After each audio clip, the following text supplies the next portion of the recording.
Hello. So I finally picked up my 200th gun. And as you can guess, it's something big and special. Yes, it is a Desert Eagle. So what goes in the box here, you've got a little lock and instructions and all that. And then I got this tool, which I'm not sure what the tool is yet. I just got it, so I'm sure it's for something in the gun. It's an oddball tool, though. So that's what comes in there, and then you have the gun. Now, I'm kind of disappointed. I don't see any cleaning kit thing or anything like that. I mean, it's a nice case. Only one mag. That I'm a little upset about. It's only one mag with the gun. So, let's see here. And got this. Apparently they don't like to use real chamber flags. They tend to, I'm not sure why.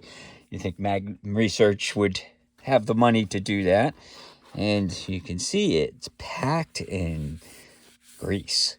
So this may be something that I'm going to have to clean before I can really take out shooting, because it looks like it's got a ton of grease on it. So let's wipe some of the grease off. And let's get the case out of the way so we can take a look at the gun. So now I got this in 44 Magnum, as you can see. I'm sure a lot of people are like, why didn't you get a 50 AE or something? Well, I have plenty of 44 Magnum guns and ammo. I don't have any 50 AE. So I was kind of like, well, it's convenient to have the ammo for this gun. 50 AE is a lot more expensive. Also, this is the black cherry coloring. As you can see, it looks really nice. The camera probably can't, convey how nice it looks, the color. But one of the problems I was having too with the 50 AE is that when I went to get this, finding the black cherry in 50 AE, it was kind of hard.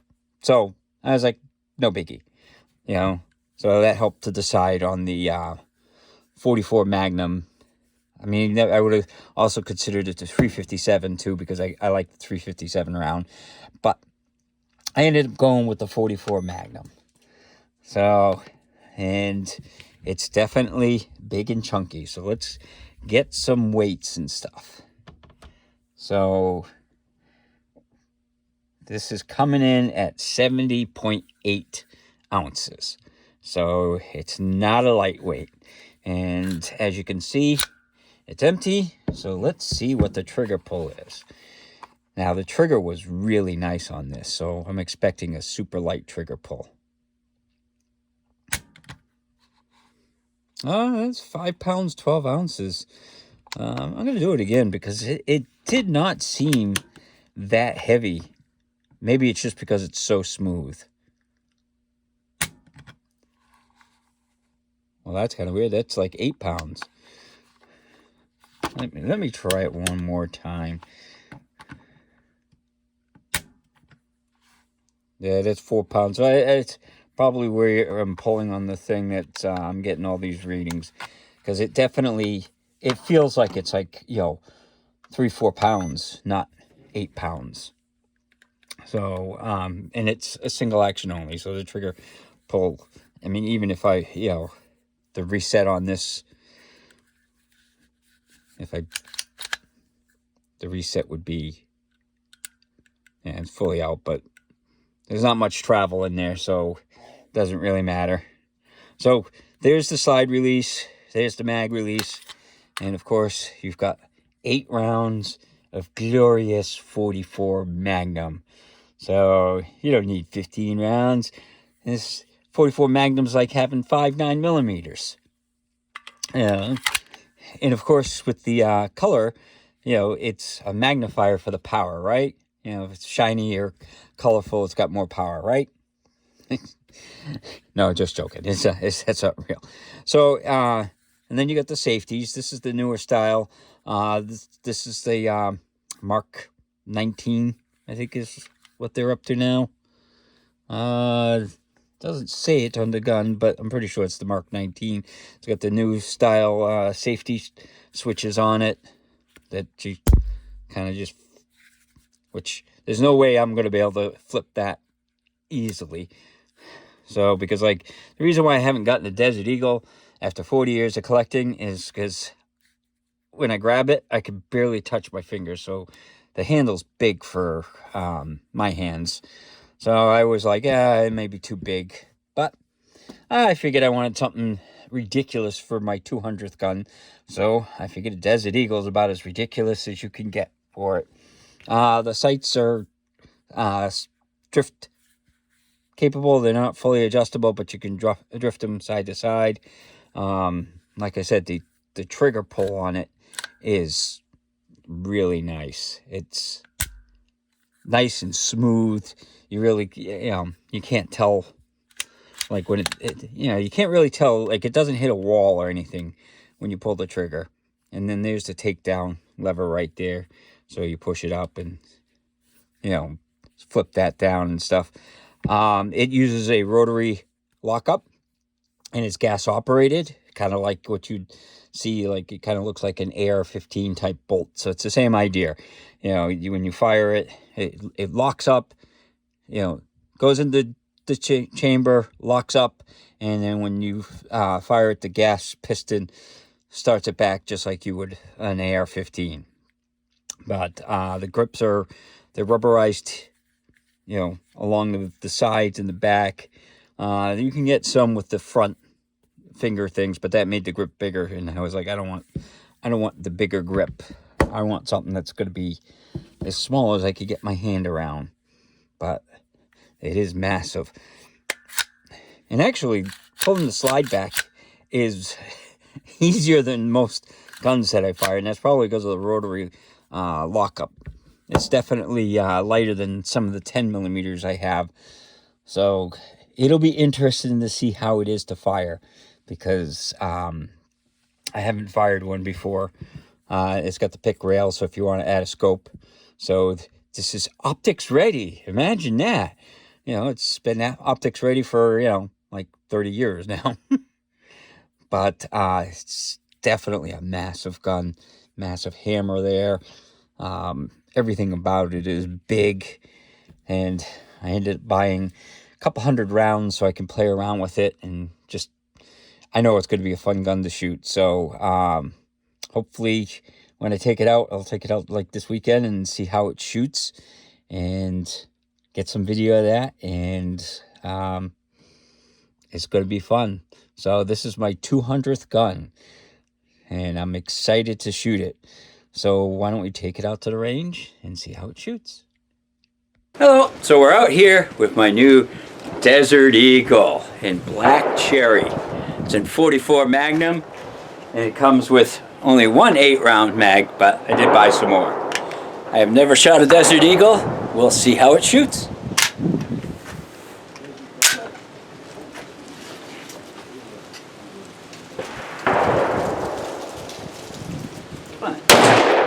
Actually, that shoots pretty mild. Uh-oh.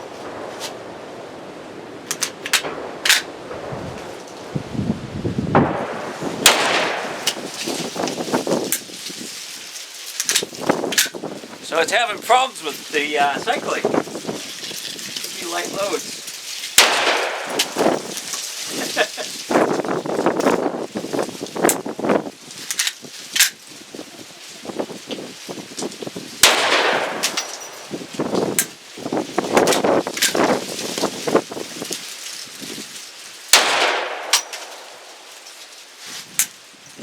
So it obviously doesn't like these loads.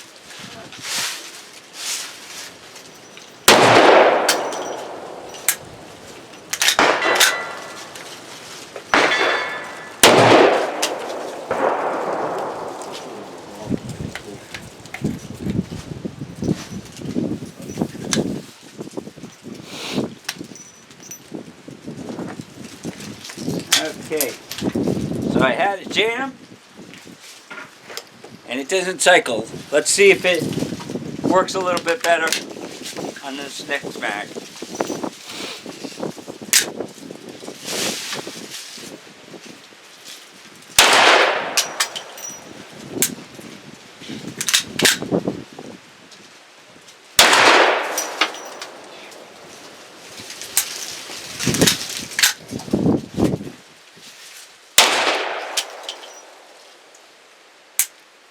Okay, so it's not cycling.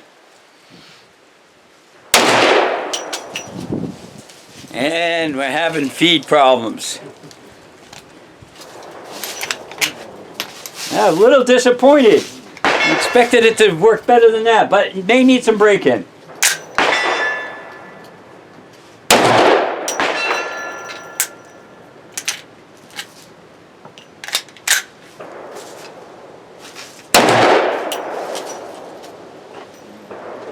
All kinds of feed problems.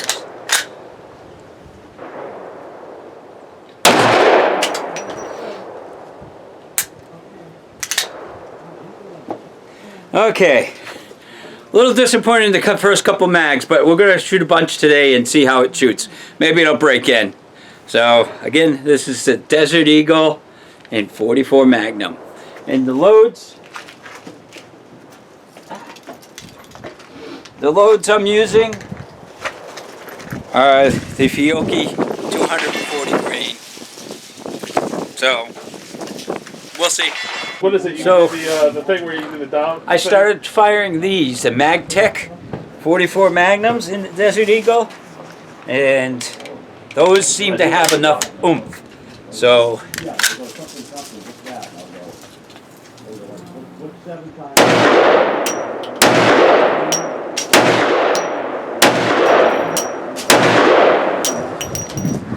as you can see, the ammo is very fussy, the gun with ammo. So the MagTech obviously has more oomph than the Fiocchi, so I guess I'm going to buy a bunch of the MagTech next time. So out at the range, it did okay. So here's what was happening. I have a lot of the Fiocchi rounds. I brought 3 boxes of that, and it was bringing 4 all together, and the other box I had was the MagTech. Come to find out, the Fiocchi rounds, even though they're Magnum, they're not quite powerful enough to get this all the way back to pick up the other round. It would eject them, but it wouldn't have enough to kick it all the way back. So, and I was kind of disappointed. The first, couple mags, well, the first 3 mags that I loaded was with the Fiocchi, and it just wasn't working. I was a little upset. I had 6 rounds of these that I had for the Model 29 Smith & Wesson that I brought out, and I had those in the speed loader, and I was like, oh, these aren't working. I was like, let's try these, because I forgot that I had the MagTech. So I tried those. They worked flawless. So I was like, oh, okay. And then when I went to put that back in the can, I remembered, oh, I got some MagTech. We'll try that and see how that worked. Well, this, it's the same grain and everything like that, but it definitely is a lot better, for the gun. This is a lot more powerful. I had no problem cycling in the gun, the MagTech. So if you're going to get a Desert Eagle, make sure you get something that, you're going to have to probably find out, but don't get the Fiocchi that I got. It's hard to tell what it is unless you read the whole thing. There may be something that says the power or something like that. You probably can go online and see what they recommend for the Desert Eagle. But, these definitely worked, but, they're jacketed hull points. I didn't really want to waste those. The MagTechs, these were the same price as Fiocchi, so I'm going to just end up buying a bunch more of the MagTech because they worked flawless in the Desert Eagle, whereas the Fiocchi just were way underpowered. So be aware of that if you buy a Desert Eagle.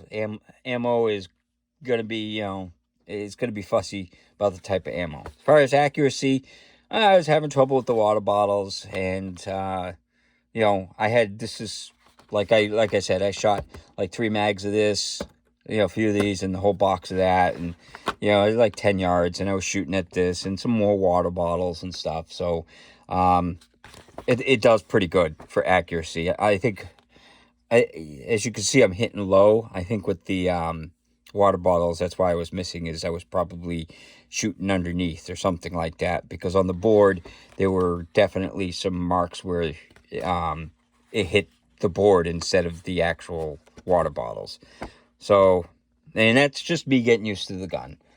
I mean, anytime you buy a new gun, you got to see where it hits and stuff, and the elevation and all that. You never know how they're going to sight it. If they're going to sight it where some of them do it so the front sight blocks the target. Some of them you set the target on top.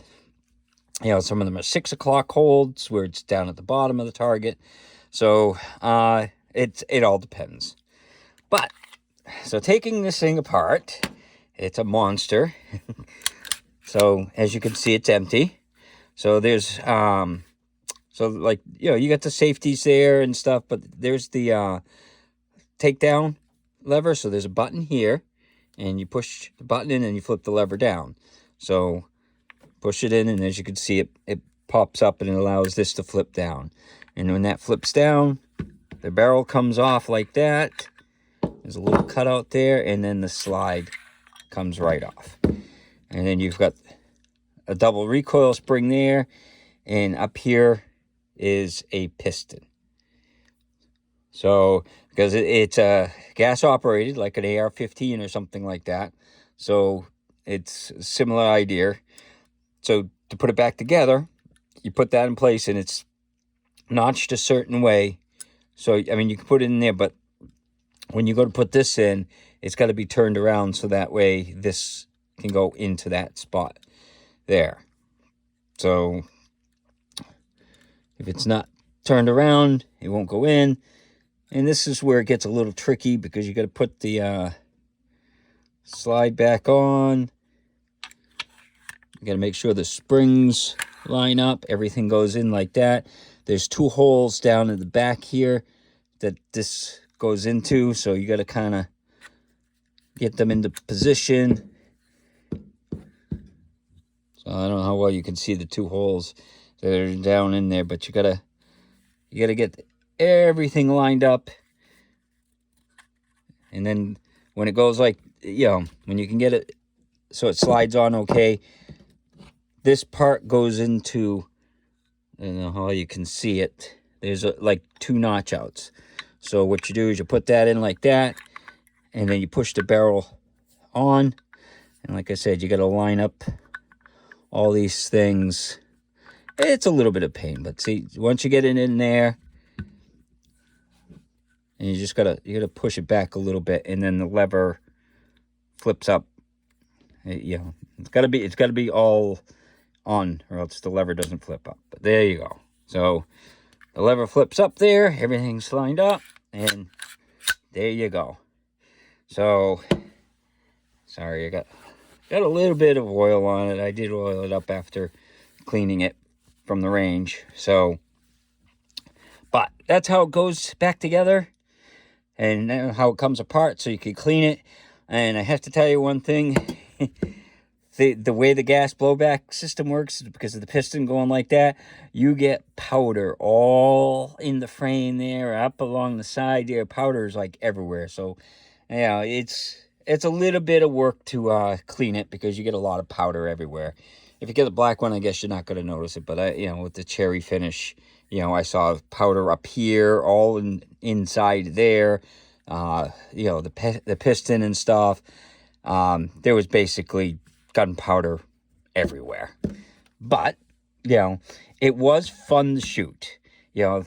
This, I got disappointed because of that ammo, but when I got the MagTech in there, it shot great. It was a little bit more kick to it, so you could feel the recoil, but I could tell you the recoil on it wasn't that bad. You could shoot this all day long. It does, it's a 44 Magnum, and it does kick, but it's a very smooth push. It's not like a snap, like the Model 29 was a snap. This, because of the gas, piston system and all that, very smooth shooter. I don't know if the 50 AE is going to be, would be as smooth, but the 44 Magnum, not a problem. The 357 would probably be, real easy, real light to shoot. The grip on it and ergonomics was, very well done. So when you're firing, the big loads, it doesn't hurt to shoot.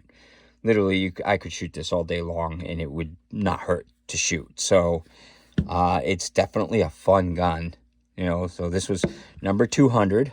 I wasn't sure what I was going to get for the 200th gun, but I am glad I went with the Desert Eagle. I had not wanted to buy one for the longest time because of this. Like, I can barely touch my fingers. The grip is really big. So if, I got small hands.